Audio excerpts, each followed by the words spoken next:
These are all Muha's fucking notes.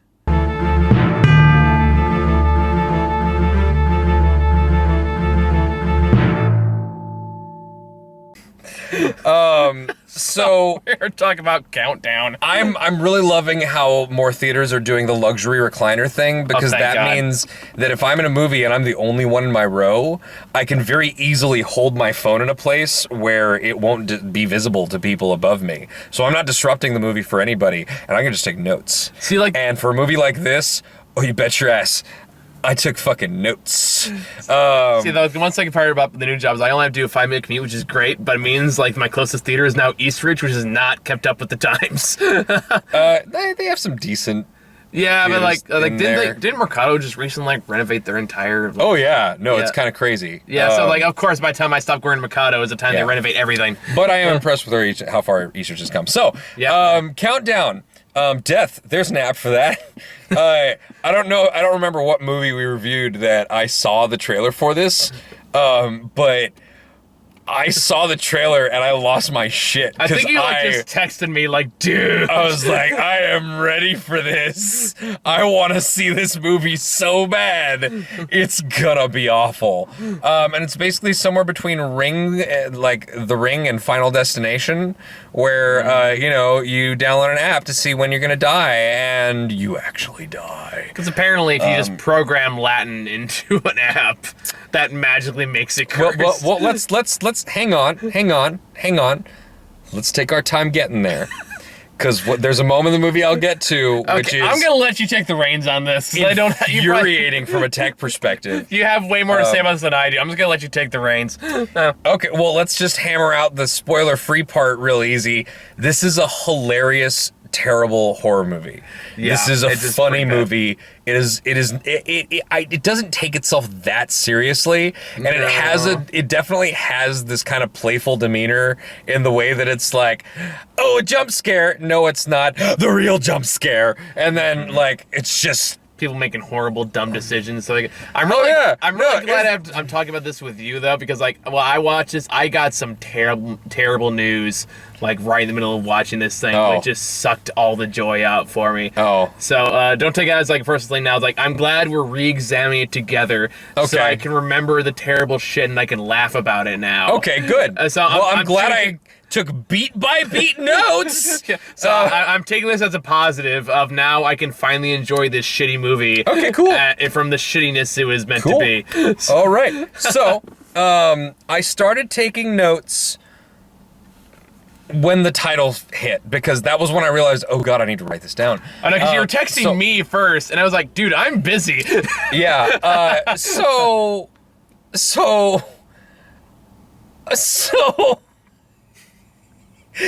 Okay, so this is at a party where there are a bunch of fucking teenagers or whatever. I guess, are they college students, I guess? Yeah, college students. And of course you have the worst best friend ever that is just mean and, don't be such a stupid biatch. Yeah, right? I think I was like, oh my god. And then she downloads the app, and then her boyfriend's a douchebag. He helps her drink the beers that she's supposed to drink, even though she was coerced into downloading the app. Because, whoever dies first drinks the most beers. And so they go, and she decides that she's not going to drive and let him, she's not gonna ride with him in a car after he's been drinking so much. And he's like, you're such a fucking bitch! And he drives away, he speeds away. I'm like, all right, bro. Weren't you just super supportive and talking about, okay, sure. You know what would have been a great twist for this movie? What? If it turns out it was designed by Satan from Rick and Morty. Suddenly fucking Doc Ock shows up in a suit and top hat. Stop. It's terrible. Alfred Maloney, he voiced Satan in Rick and Morty. Wait, he did? Yeah. Oh. Put Doc Ock in a top hat, man. I'm thinking the actor. He's in Spider-Man 2. I know, but Doc Ock in a top hat. That's a terrible image to pop in the middle of this. No, but he's got the fancy suit and Stop shit. it. Doc Ock. Stop. Stop it, Michael. Stop it. It's not a comic book movie. Stop it. Or it's what's someone put a picture of... You fucking comic nerd. I see what you did there. Branding. Hey, like and subscribe. So it's like this picture I saw today of like a Dumbo with. We like, have to get through this. There's so much. One joke, really quick. It was like a still shot from the new Dumbo movie. It had Danny DeVito and Colin Farrell in the same shot, and it just said March of the Penguins 2005. Fuck. You didn't hear that? Oh, that's kind of great. But yeah, go ahead. All right, you done? Yes, I am done. Go ahead. All right, because we haven't even gotten to the titles of this. So she's walking down the street. She's being followed by somebody. It's kind of suspenseful and shit. And then that dude gets in his car and drives away. And she's like, "Oh, thank God." And then like she sees, what are you doing? I don't know. She sees a figure by a trash can, and it's just a pile of trash. And then it shows like behind her, there's a dark figure standing by a doorway, and then it moves off to the side. Okay, so she goes inside to her house and she goes to take a shower. She goes into the bathroom to drink some water or something. I don't know. As you do in the bathroom. Sure, of course. She goes to the water to just drink some water from the tap instead of, going to the kitchen and drinking water where the glass is. I don't know. This is dumber than I remember. I like you're like getting defensive. No, about like your own memory of the movie. I literally did not realize how stupid it was that she went to the bathroom to get water. to drink water. So anyway, so this happens, and she hears a rustle against her window, and she's like, "Oh." And then she looks at her. It be the seagulls. She looks at the bathroom. She looks at the bathtub, and she's like, "Oh, the bath curtain's drawn. Oh God!" And so she moves it to the side. She's like, "Ah!" And nothing's there. She's like, "Oh, thank God."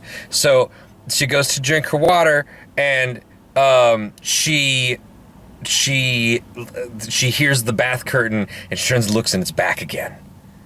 Because I guess Satan really needed a shower. Yeah, right. Satan likes his privacy. So do you mind? Yeah, and the app that she silenced or whatever, she turned off her phone or something, and it's making this loud ass sound and everything because she's about to die, and it what I thought was kind of a cool shot was when it's outside of the bathroom, and you think it's gonna be some Final Destination shit where she slips and falls on the glass. She does drop and break the glass. You think it's gonna be some shit where she like falls and breaks her neck or like, cuts herself on the glass or something like that. No, she gets yoinked up into the nether. I thought that was neat. It's like, oh, there's 3 seconds. What's gonna happen? It's whoop. Oh, okay. Satan just shakes her out like a fucking bath towel. It's like a beach towel. And then she screams and she gets dropped so that her neck breaks against the edge of the bathtub. Yeah. Okay, so sure. And on one hand, I was really disappointed. Because I wanted some Final Destination shit. Yeah. I did want something like that. And the fact that it was going to be something that was open-ended to the realms of supernatural demons or whatever, kind of disappointing. Whatever. Okay, this is what the movie's going to be. At least let me know early on. Yeah. So... And then it shows the boyfriend in the car, and he's crashed the car because he's a drunk asshole. And a tree branch has gone through the seat where she would have been sitting, which again made me feel like, oh, some Final Destination shit. Nope. Cool. But the logic of this movie is not as good as Final Destination's. Which is so weird to say. Such a sad thing to say. And that's the movie where somebody died in a fucking tanning bed. It really is this whole thing where you're supposed to die at a certain time, I guess, and then what? Like, if you do something that changes that, you've broken the contract, and the demon will come after you to kill you. Basically, yeah. I don't get it. Because if you make a choice that ends up extending your life, it's not like you were making that... It's not like she made that choice because of the app. It's not like she made that choice. It's kind of like implying that she did. I don't know, but just I guess it means that if you found out you were gonna die, and you chose not, if you're being extra cautious because you saw that you were going to die, the demon's going to come and claim your life anyway. I guess that's the point. Sure. Okay. Mm-hmm. But yeah, it does this really fun thing where it goes from this horrible scene where this girl just had her neck cracked in half, and this dude is in this car wreckage, and he realizes that she would have died to this super upbeat music for the countdown like title. It's like, yay! And it's like, all right. And it goes, go again. yay! And it goes to, it cuts to the main character who's working in the hospital. And this is where I started taking notes. Said, love the transition to upbeat music for the title.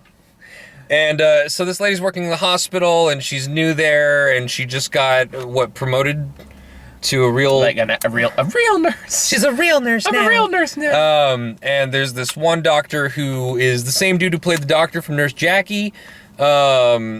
And that's the only place I recognize him from, which is hilarious because he's played a bunch of other characters in other movies, but the 2 roles I've seen him in are as doctors, and both of them are kind of douchebag-like. I was just gonna ask. Yeah, no, he's not as rapey in Nurse Jackie. Well, in this one, he is full on, like, he does the thing where he's like, hey, you're in here. Are you okay? And he closes the door behind him, and he does the whole thing of like, I'm comforting you because you're clearly upset, but he's holding her by the shoulders in a weirdly like intense way. Yeah. And then he hugs her. And what is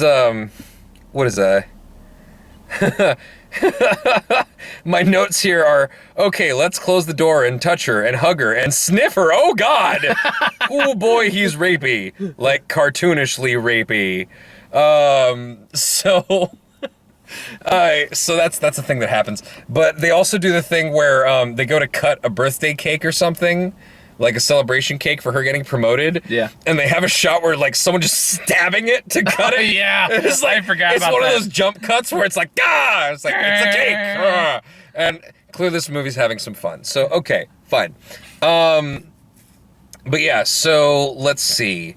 But before that, I did like the fact that they tied it together where her patient in the hospital is the boyfriend from the crash. And he's in the stairwell in like the abandoned part of the hospital or whatever, and he's freaking out because, the countdown app is real, and he downloaded it too, and it says he's gonna die at a certain point. And what better way to hide from your death than hiding out in like an abandoned I'm like, under construction wing if of you're hospital. worried about this shit, why are you literally like, why don't you go to an actual populated part of the hospital? You just said you're seeing like fucked up weird shit. Why don't you go where you know there are people? That's like, oh man, I'm so scared of dying right now. I guess it's time to rev my lucky chainsaw. Oh man, I am so scared of my mortality. Let's see. So, and then she says some shit about like, oh, it's just probably some app made by some loser in his parents' basement, which, Kinda Satan. great. Actually. Yeah. Good one. I like that. Thank you. Satan is just an angry teenager hiding in his dad's basement. So, love the cake stab. How about you go to a populated section of the hospital? And, and he's in the stairwell and he sees, like, this, this demon version of his girlfriend who died. Oh, yeah, which is so not scary. And I'm just like, this is just a jump scare thing. It's so stupid. But I guess she throws him off the stairwell. But the crazy thing about it is that the phone drops before him. And the phone doesn't break. No, the phone drops before him and breaks when it hits the floor. Mm-hmm. It doesn't break, the screen just cracks. Oh, did this crack? I didn't even see the cracks. Yeah, well, it's when she's looking at it later. But it drops and it hits and it has this moment of silence and then his corpse just onto the ground next to it. And, okay, so, with this in mind, if we're going to go with the logic of this movie of it's going to try to kill you if you do something to avoid your death, I guess what? He thought he was going to die in surgery? Yeah, that was the implication. And so he avoided the surgery and that's why he was murdered by it? Yes. Okay. That was the implication I got anyway. So, sure, okay. So then, so she hears about him killing himself in the hall in the thing, and then she remembers about how scared he was of dying, and so she goes to get his phone from him. No, she goes and she gets his phone from the room, and then realizes that she needs to unlock it. Now, here's something that bugs me about some fucking movies, and this movie does it a lot. is when phone interfaces are fucking fake and stupid and they don't work the way they're supposed to. Yeah. So, big problem.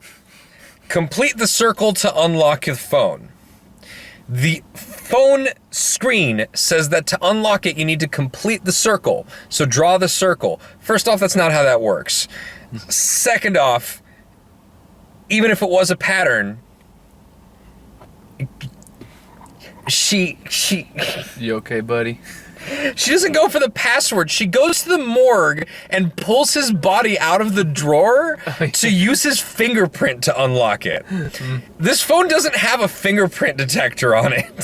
It's not one, it's all screen. It doesn't have the place you put the finger. And that doesn't work, so she goes to like use his face to unlock it? What fucking phone is this? And that doesn't work, so she opens his eyes a little to unlock it. And that works. Small point. I love the fact that when she opens his eyelids, it's like it makes some squishing, gross sound effect when she pulls his eyelids back, which is funny. But then she goes in like she looks up the app or whatever for some reason, and then when she puts the phone down, like he's looking at her. Or no, he touches her with his hand or something, where he moves his hand. Like, the body moves. Yeah. And she falls down and, like, freaked out, like, next to the body, and its head turns and looks at her. Like, what you doing? And then it's like, stay out of my phone, bitch. But then, what I thought was funny, like, one eye just kind of rolls off to the side, and it's like, this is just... God, you remember so much more of this movie than I do. Oh, God, I'm glad I have notes, because I would have forgotten a lot of this. But, and then shortly afterwards, there's a shot in the movie where she's looking at her calendar. And you know how when you're looking at a calendar, you swipe to change between dates, right? Yeah. So she's got a screen, and she swipes. I swear to God, they cut to the next shot of her looking at the next screen. Like, it's the same angle and perspective. Like, they couldn't just have... You could have two images on a phone of different things, and it would look more realistic than having it be like swipe and the screen not react, and then just cut to something which is not even lined up well enough to fool you into thinking it's not a fucking... No, this pissed me off, dude. I was upset. Okay. I literally... Program it, man. No, look here. I said, did they not have a good enough phone interface to change calendar dates? They literally cut between shots of one screen to the next. This is somebody who has no clue how phones work. Oh, yeah. Okay, so you have Dr. Rapey take her into the room, and she's like, get away from me, and all that. And this is going to be predictable, where she tries to report him and doesn't get to, and he says that, oh, she came on to me, or some shit like that, you know? Yeah, fine. basically. Okay. Predictable. So she's on her computer looking up the dude's girlfriend's death. And in a jump scare that made me laugh, she's like, I'm being silly. Closes her computer, and there's like the demon version of the boyfriend behind the computer. Oh, yeah! Going, ah! And she's like, ah! And then he disappears. But look how done I am with this. Wait, I'm behind your computer. Ooh. And then she's having a dream in the car. You know, it'd be kind of great. I could like do that Aziz joke where it's like the ghost these days wouldn't like go like, "Ooh, I'm gonna haunt you." It'd be like, "What's your Wi-Fi password?" So she has the dream in her car, and then her sister comes and wakes her up like an asshole, and her sister's a fucking asshole. Yeah, it's pretty intolerable. It's such an incredibly stereotypical teenager. Literally says this line: ever since mom died, you've really sucked in the big sister department. Yeah. That's a line that exists. I mean, it's not as bad as Slender Man. Dude, well, I mean, come on. So, and I literally like, God, I can't wait till she obviously dies. Nope, that bitch makes it the whole movie. So spoilers. Oh yeah, yeah. Everybody likes over week old. Okay, so she goes to the phone shop to get her phone exchanged because she's like, I don't want this app. She's like, how expensive would it be for me to just get a new phone with new everything? I don't want to transfer anything, nothing. I just new phone, blank. And so she gets a new phone plan without, signing any forms or anything. As you do. Just pays for it. And Tom Segura is the phone store owner, which he's having fun. He definitely is having fun being kind of an asshole about this. Mm-hmm. Just he is the retail. He gives the answers that any retail employee wants to give. When she's like, how'd this app get on here? Did you install this? And he's like, you just watched me set up the phone and hand it to you. I had it for 2 seconds. What do you want from me? What do you want? Okay, so and the movie pairs up its jump scares, and she has the moment in the parking lot where she starts to back out, and there's some dude behind her who's like, watch it, and she's like, oh god, I was scared. And then she has the moment where she's sitting in the car for a little while longer, and then phantom hands come up from behind her and grab at her face and shit, and she's like, and she jams on the accelerator, as you do, and slams into the same dude's car. Which they don't show, by the way. What? They don't show the actual damage to the car. Oh, no. Because that's why it made me laugh. I guess I was like, look what you did to my car. He's like, I would love to. Look what you did to my Lexus.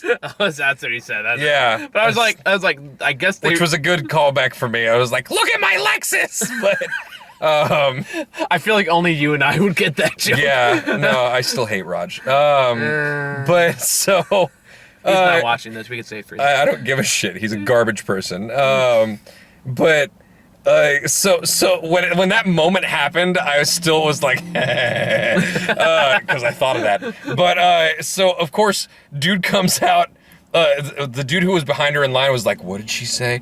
And he comes out of the store, apparently right at the right moment. Like, how many minutes later is this? Why did he wait so long to come outside? But this happens. You need to save your moment. There's a great moment where he's like, hey man, how about you go away? Because maybe I'm a dude who just found out that he's gonna die, and I really don't give a shit, and I'm willing to take anyone with me. So how about you see what fucking happens if you don't leave the woman alone? And he's like, I'm just sorry. It's not. I'll go. God. And, let's see. Hey, this dude has until just before her. So this dude has a deadline on the countdown app that's like a couple hours before her. Yeah. So, okay, how convenient. And they go to a bar. Oh yeah, and they run to like they go to a bar and they start drinking. And they're like, well, how do we test this out to see like who reads the end user license agreement? I just agreed to it. Like, let's actually see and see if like what happens if someone declines it. And they go and they're like, there's a guinea pig or something. We need a guinea pig. And there's this dude at the bar who's just like, Antarctica. He's a flat earther. Yeah. And I love our Antarctica guy is the hero we deserve. and then never mind. And then he says some kind of shit that's like some kind of discriminatory. It's racist. He says something racist or something. Like stereotypical Trump supporter kind of. And then she's like, "Oh, never mind. Let's kill this guy." Fuck it. Don't care. So they go and they download the app onto his phone, and I'm just gonna say, for some reason, just gonna show you, why does the EULA license look like this? This is literally how the text is at the top of the license. It just has plus signs next to the license. I don't know. Like, wait, was this a car license plate? No, it's the end user license agreement in the app. Oh, okay. At the top it says license in all caps with one plus sign to the left of it and a bunch to the right of it. I mean, nobody said Sane was a great coder, all right? Shut up, Michael. He just graduated. He's still fresh, you know? let's see. So they go to the hospital to find some stuff, and she's like, "All right, hang on a moment. I have to go talk to this person."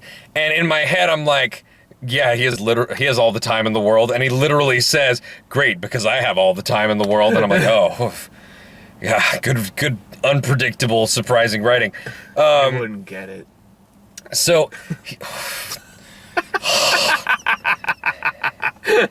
So I feel like it's one of those reviews that you're mostly doing right and I just troll you wherever I can. I had a bad day, Michael. I don't remember much movie for the quote. Really? You missed that part? No, I remember that part. I just remember anything else. Yeah, no. Society! I'm kidding. Joker's not a good movie. It's not. God, I've seen reviews that give it way too much credit. So have I. It's like, oh, this means this and this, and I'm like, dude, they are not that smart. No. Like, they're not as smart as you seem to think they are.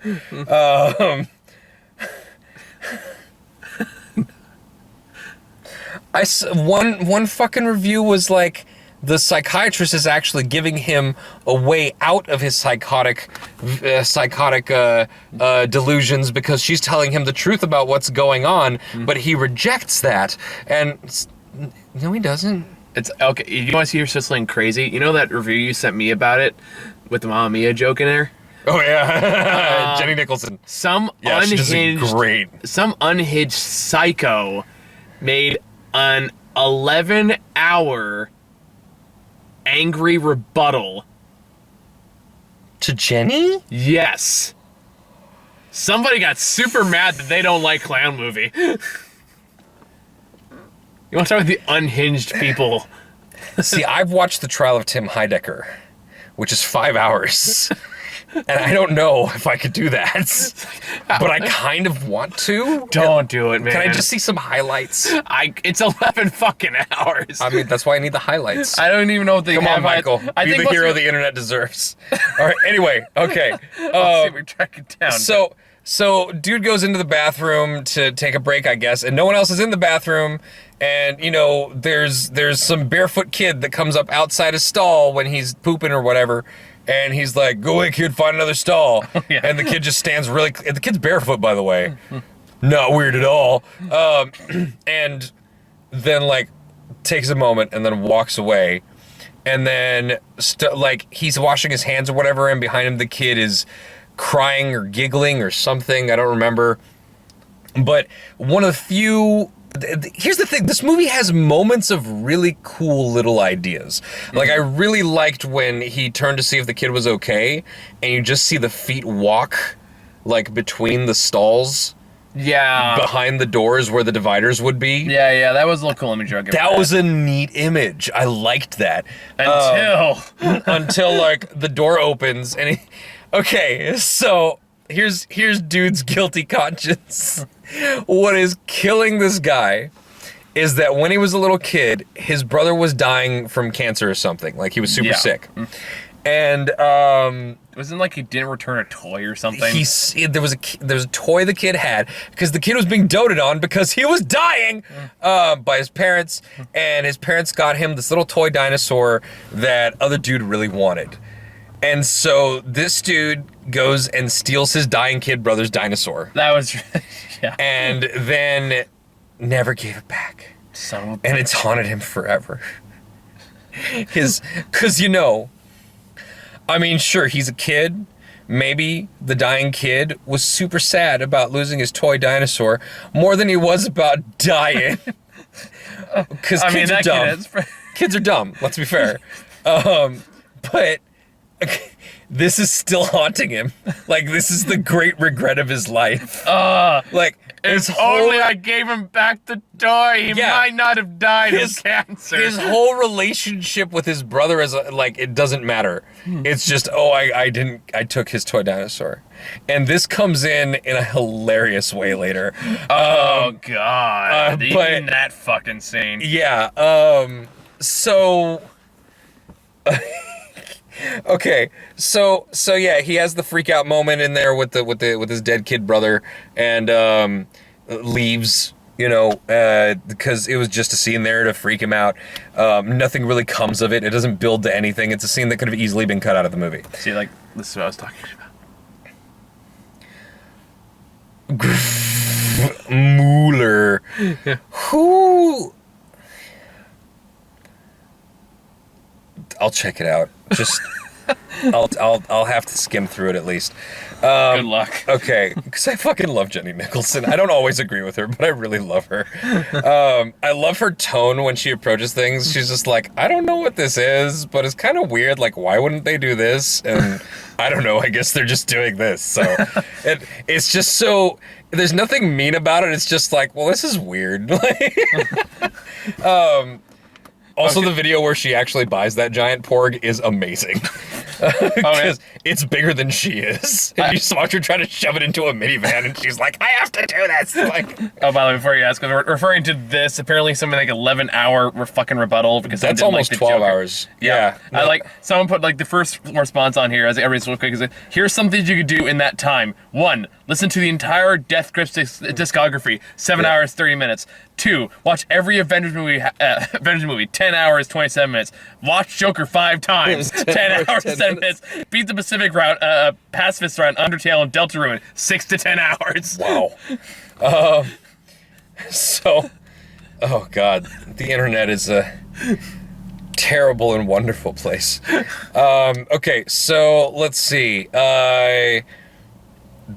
While he's in the bathroom being haunted by his brother, that's when she goes and tries to, she gets pulled off to the side, and there's like this fucking table of 3 administrators being like, it's not appropriate that you pulled him off to the side and tried to kiss him and stuff. And she was like, what the fuck? And this movie was, this scene was so predictable. It wasn't even amusing. Yeah. And I just put, hoo boy, Dr. Rapey is a walking trope. Which is so weird to me. It's like, in the age of the Me Too movement, like, anyone would just take the doctor's word for it. Just, right. Just kind of like strikes me. It's like, really? Nobody could see the possibility that he decided to use his power to get ahead of the game? There's still plenty of things, you know. I'm sure. Yeah, but anyway, so they go off and they try to find someone who will help them investigate, you know, the demonic workings of this thing. And they go to a preacher and he's like, I don't do these things, but I know someone who does. And they go and they meet my favorite character in the movie, which is the hip-hop preacher, who is definitely an amateur, but totally doesn't take things seriously enough, but is super down to do a demonic investigation. And he's just a goofy-ass preacher who is just kind of silly and weird. And I just say, oh god, I love this guy. Like, that's... I miss his introduction scene because I need to use the bathroom. Oh, okay. Well, they're basically walking into the... She literally walks into a church and goes, hello, can we get some service? Yeah, I saw that part. And I have some respect. But then they walk in the back where there's like loud hip hop music playing, and it's like this dude's just hanging out. I think he's smoking weed. But what better place to do it than the safety of the Lord's presence? Hey, God's gift. But so, let's see. So he tells them that you need to, you know, get a look at the code or something. Mm-hmm. For whatever reason, they end up going to Tom Segura to get the code. And I don't know how they find him, because it's like the middle of the night. I thought it was like just closing up shop. Oh, right. He was just closing up shop, and he's like, sure, come, okay, like, let's... Because they offer, like, we have these credit cards with, like, $1,400 limits, and we don't give a shit. Yeah, like, yeah. It was like, all right, cool. And so... Okay, this scene... Where do you even start? So, Segura plugs the phone into the computer, opens the code of the app, which is 60 gigs, because it contains everybody's timer. Everybody who's downloaded the app has their name, has their timer. And he goes into the code and types some code to update the parameters and adds time to these people's timers. You know, Not like they would look up anyone else who's about to die and add time to their timers too. Just, these specific people. All right, add a bunch of years. Cool. So they add time to her little sister's timer. Oh yeah, her little sister has downloaded the app, of course. So they go and add time to her little sister's timer as well, which updates the time on her little sister's phone. Now, things wrong with this scene. So many things. One, plugs the phone into the computer and opens the app's code like while it's running. It's showing live as it's live updating 60 gigs of code on screen while he's viewing it through. Okay, second off, I don't know what parameter he just decides to change that manages to target that specific person. Like, that's not how this works. It's not how any of this works. When he updates it, somehow updating it in the app,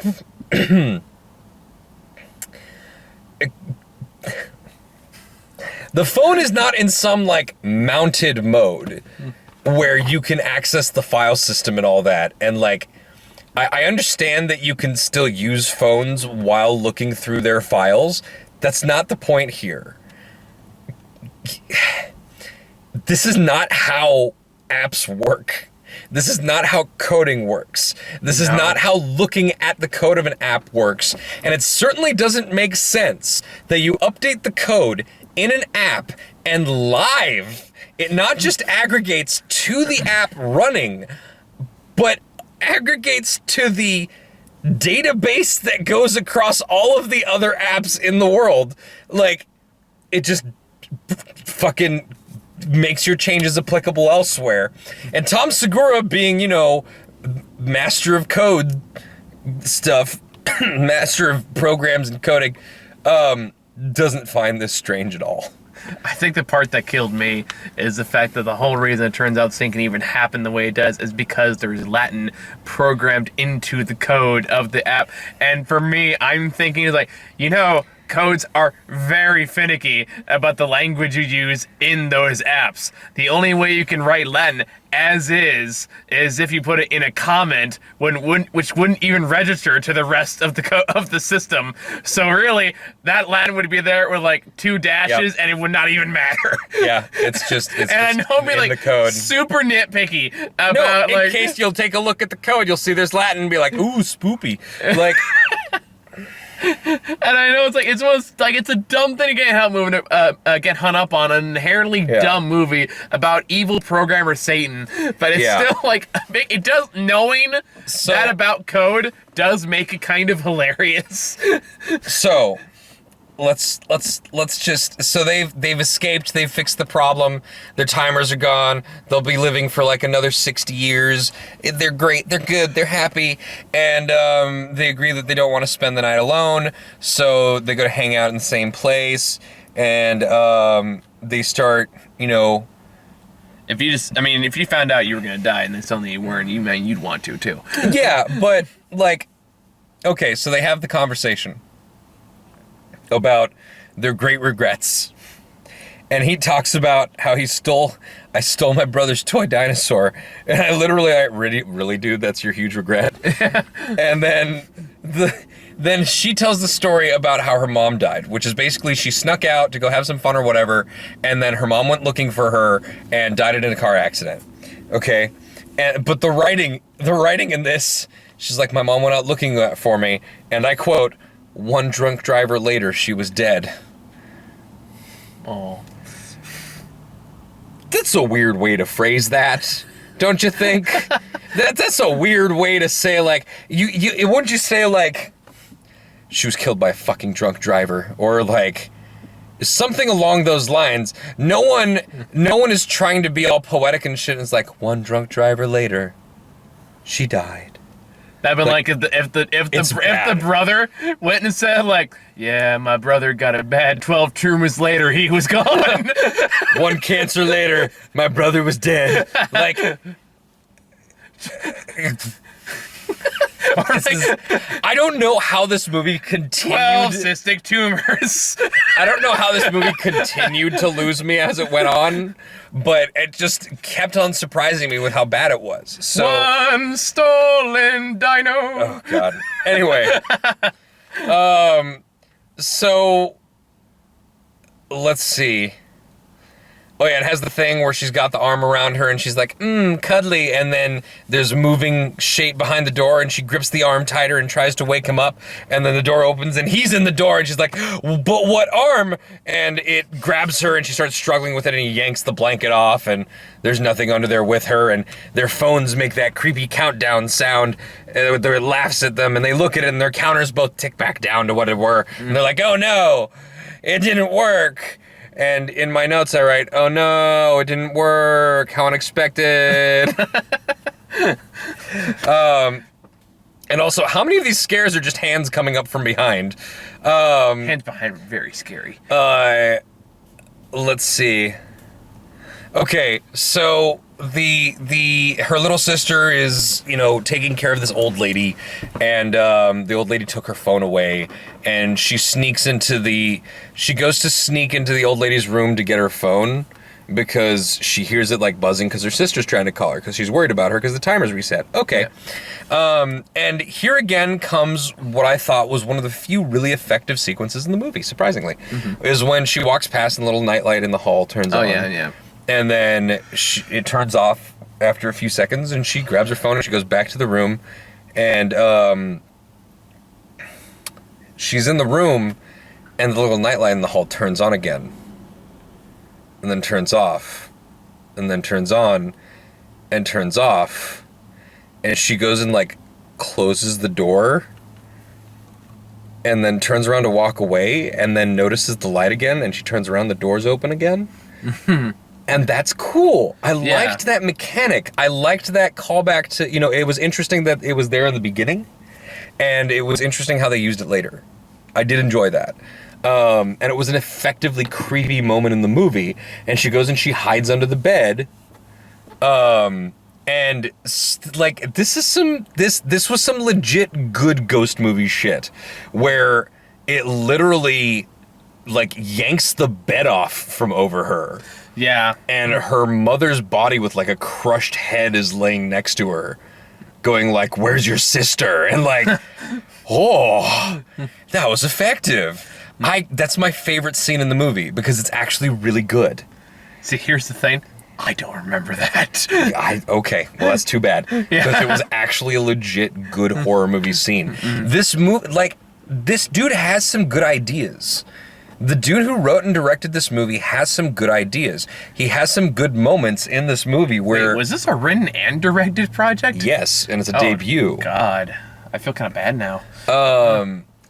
But it was very interesting to see these moments in there where it actually had some really creepy elements. This guy knows how to do some cool shit. Just overall, the movie is... It's inconsistent. It doesn't care enough with, making a good movie or making a funny movie. It plays it really fast and loose with a couple things, and that extra level of polish that could have made it really good in what it is, being a funny and scary movie. It missed it, and that kind of makes me sad. But so this happened. Girl runs out, and you see me literally go wait, what? This part is actually creepy. Huh? Nice. The last chance you'll give it for the rest of the film. Yeah, and so she runs to the front door, opens it, sister's there, great, they're gonna go to the preacher to figure out how to do this. So they go back to the preacher, the preacher, he's super excited that he's gonna get to do an exorcism or some shit, or demonic, he's gonna fight against some demons, and he goes to high-five them, and no one high-fives him, and he's like, fine, and he high-fives himself. That's right. I do remember that, yeah. And there's a point where I forget what he says that causes him to get to this point, but he's like, God damn it, sorry. And No, I think it was they're trying to make a salt circle. And at one point they're like, what if they just blow the salt away? Like, God damn it, sorry. Yeah. And then and at this point I'm like, well, obviously Matt is gonna die and it'll come down to her and her sister. Okay. So they way it happens, though. They make the salt circle. And this is another scene I actually kind of enjoyed, because when the demon actually comes out and you get to see it, it's not a bad demon design. It's not. I'll give it that. It's not a great demon design, but it's pretty good. I liked it. Yeah, I'm like, whatever. It's like something seen a Conjuring movie or something. Yeah, and I didn't mind that at all. It was actually a pretty effective, like, oh, hey, whoa, this is what we're facing down. Okay. And the circle is working. It can't come in. And it does this thing where it kind of fools Matt into thinking that he's all alone in the room, and they don't see him starting to wander off as he goes to pick up the toy dinosaur. Goddamn toy dinosaur. Literally goes to This is the part where I'm like, my laughter start turning to anger. It's like, are you fucking serious? Yeah, I'm like, this is so stupid. Like, are we really doing this? And I'm like, oh, you idiot, for the dinosaur? Oh, this subplot is so dumb. And I forgot this. He gets grabbed by the feet and dragged out, like, over and up the stairs and all this shit. And she screams and starts running after him, and stuff starts falling over, blocking her way over. But here's the thing. As she gets to the door, a shelf falls on her. And I'm watching this, and, like, as someone who is, there are moments when you look at a movie and you're like, they filmed this. I literally just have laughing faces. I'm like, they literally just pushed a shelf onto this woman. Like, there was a scene in this movie where they had her run towards a door and be like, all right, we're just gonna shove this over onto you. And it's clearly just someone off camera just, It's funny. I liked it. And she goes upstairs and he's dead. And he's not dead. Oh, that's right. And he's like, oh, I'm okay. He's standing in the middle of the street, and he's like, I'm okay. I forgot about that. Literally, yeah. I raise my hand and do this right as the car hits him, because that's how predictable the fucking beats in this movie are. He's like, I'm okay, and I'm like, and yeah. I had the timing perfect. It was ridiculous. And of course, he gets smashed in the car, and it's terrible. And so that happens, and they decide, okay, we're not going to get on the train or whatever. We're going to go to, the hospital? Yeah, because like the sister gets stabbed or something. Oh yeah, the sister, what happened? Yeah, she got injured somehow during the whole scuffle in the basement. So they go to the hospital to help her sister, and, the person who helps her sister out is Dr. Rapey, and she's, of course, triggered by this, rightfully so. And some other lady in the hospital comes up to her and she's like, I know what happened.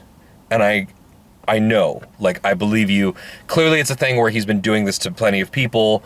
There are other people who this has happened to, and this is the moment where she remembers that the doctor, just as a goof, downloaded the app and was like, I'm gonna live for another 50 years.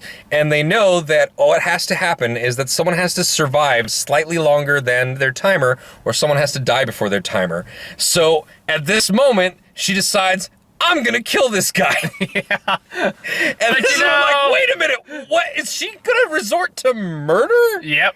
Because murder is an awfully far jump to make. I guess in jail. I beat the timer. I mean, I guess to save your little sister, I can understand that to an extent, but at the same time, just being like, yeah, I'm gonna murder. Literally, oh my God, is she gonna kill Dr. Rapey? And they're very rarely is like, how do I beat this demon? I know, murder. Yeah, and straight up is sitting there with her sister, and is like, her sister's like, I'm glad we get to spend our last few minutes together. And she's like, this is not our last few minutes. And in my head, I'm like, I'm gonna murder someone. and she goes and she tries to seduce him. And he's like, you think I'm stupid? And I just write, yeah, bro. and so she's like, come meet me in this part of the hospital, the abandoned part of the hospital. And so they go off over to that, but he wanders over there, and she's like, come find me. Like, she's hiding off to the side, and he doesn't know where she is, and he's supposed to play hide and seek or Marco Polo with his ass. And I'm thinking, isn't your sister gonna, like, just be demon dead in 5 minutes? Do you have time for this? You know, I just had a weird thought. It's like, I would love to watch a YouTube series of you just, like, summarizing every episode of the Gilmore Girls. Oh, God. And just doing all the voices and the mannerisms. Yeah, that'd be fun. Like 5 minutes each, be fun. But I don't want to enrage that fandom because it's very near and dear to a lot of people. That is true. Also, it's a legit good show. I'm not saying it isn't. I'm not knocking the show itself, but it would be entertaining. Let's see. Okay, so she goes to try to kill him. She smacks him with a crowbar. And I'm like, wow, okay, cool. She's gonna crowbar murder him, which is a whole nother level. Oh no, she's gonna, like, inject him with all the morphine to murder him, right? Make him overdose? Yeah, that was the first try. Yeah. And the demon fucking protects him, like, pulls him away into the darkness. I'm like, okay. That's actually a fun little twist I did not see coming. That's cool. Is your name Jason? I'm gonna smack you with this crowbar. Yeah. They're running around with, like, so she throws the crowbar at him and hit him. And I say, nice throw. Throw bar. Oh God damn it, Muha. and I forget what this reaction is to here. But I'm just saying, this thing pulls its victims into other dimensions right in front of others. I'm pretty sure Sis is dead. Unless Big Sis kills herself. Oh God, it's gonna be that, isn't it? But I want to see Dr. Rapey die. They built it up, he's gotta die. Nope. Okay, and of course the sister runs off to find...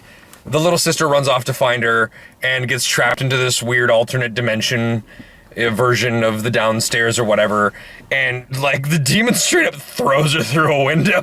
Oh yeah. Like, oh fuck, this kid just got defenestrated.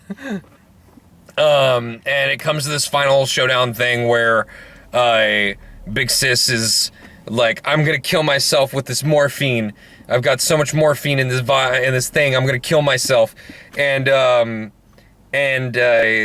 sister's like, no, don't do it. And she's like, I'm gonna do it.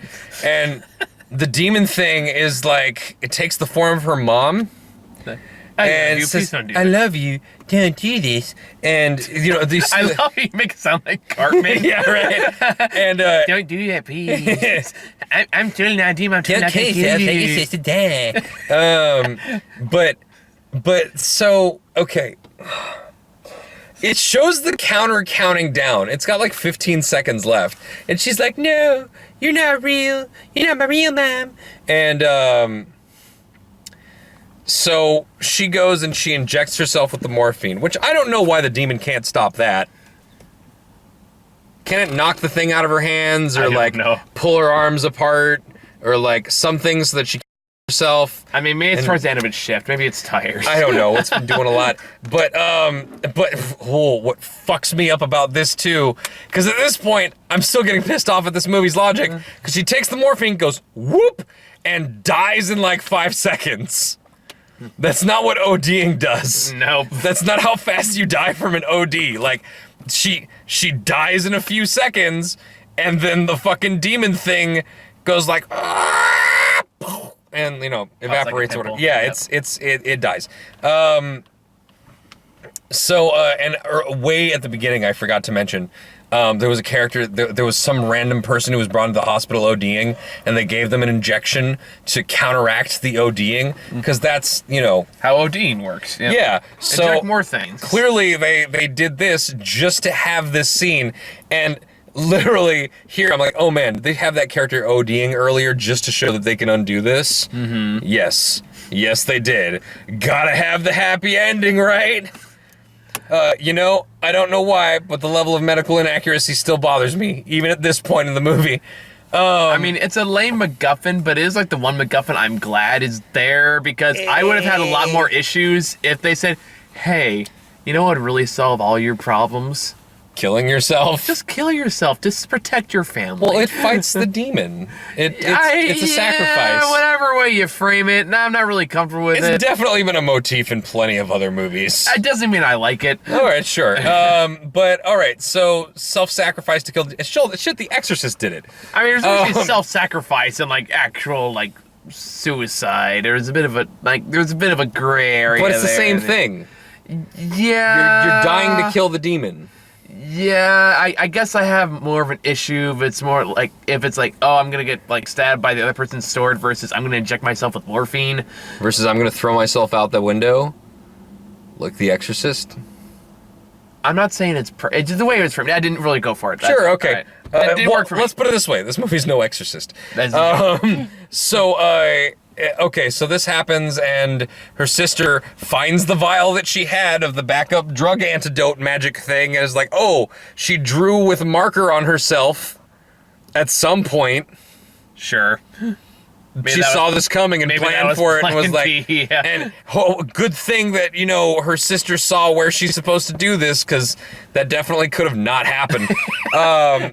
And her sister injects her with the thing, and she comes back to life, and she's like, oh, I didn't die. Oh, God, we're safe. I didn't. And it shows, of course, the shots afterwards where Dr. Rapey got thrown in jail because of multiple accounts against him, and yay. I would have preferred to see him die, but that's fine.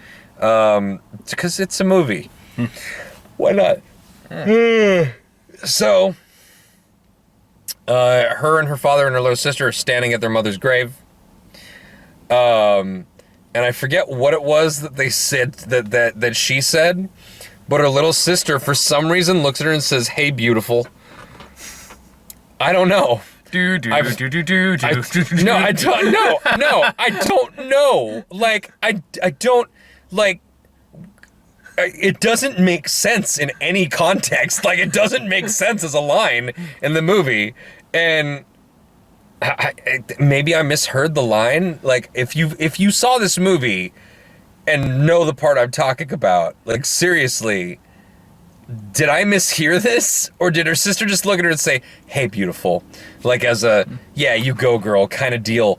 But out of context, like, on their mother's corpse. Like, no, calm down. Don't do that. It's not incest. That's for the sequel. No. Countdown 2.0.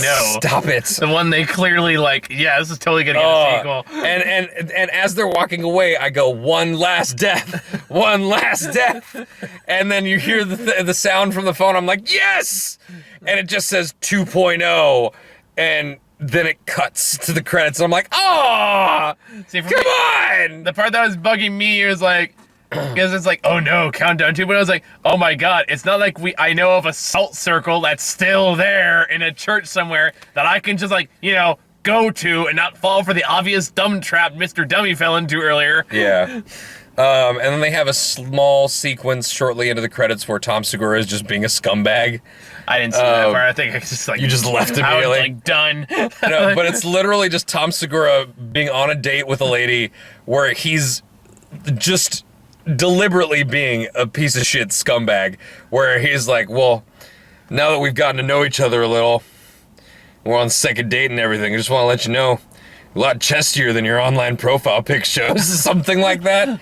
And the fucking waiter at the restaurant clearly doesn't like him. Like, they're half an hour past closing, and the lady excuses herself to go to the bathroom, and waiter goes to get the check or whatever, and Segura's just left at the table and is just yanked into the darkness by the fucking monster, and you hear him screaming, and then it goes back to credits, and I'm like, I wanted another death, and that was kind of unsatisfying.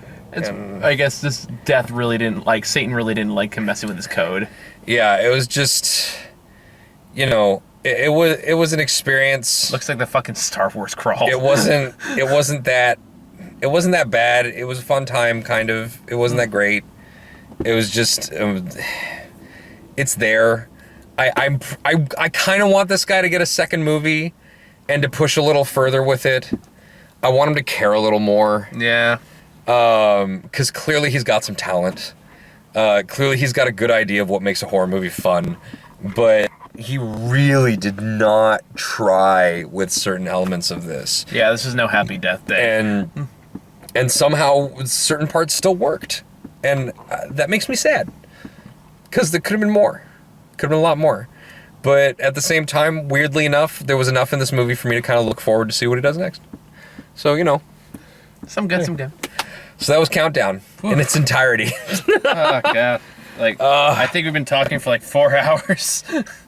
Yeah, that was about an hour, so. Oh, Lord. We did it. We got through 3 fucking reviews. Yeah. 2 of which were like an hour long. Oh, man. So, yeah, Countdown. Not very good. I don't think anyone who's like waited this long to go see it was like, oh man, I'm gonna wait till what Michael the comic nerd and Muha think of this before I go see it. I mean, maybe they'll think it's good.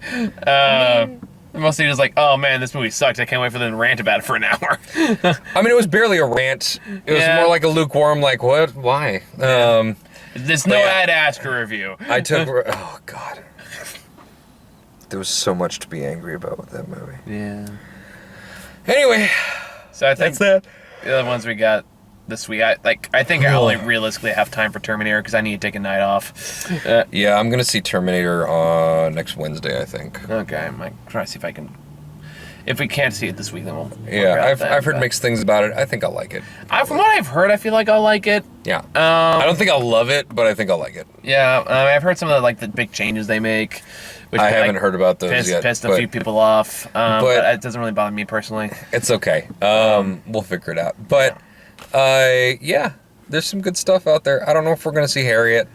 Yeah, at this point, it's kind of up in the air. It's not gonna break my heart if we don't. Yeah, we'll just see what you got time for. Yeah. And then, but Dr. Sleep comes out this week. Yeah, I'm looking forward to that one. I definitely want to see. There's some good stuff. Yeah, so that's gonna be good. We'll see. I think we're both tired. We're gonna go home. So yeah. All right. Thanks for watching. Have a good night. See you later.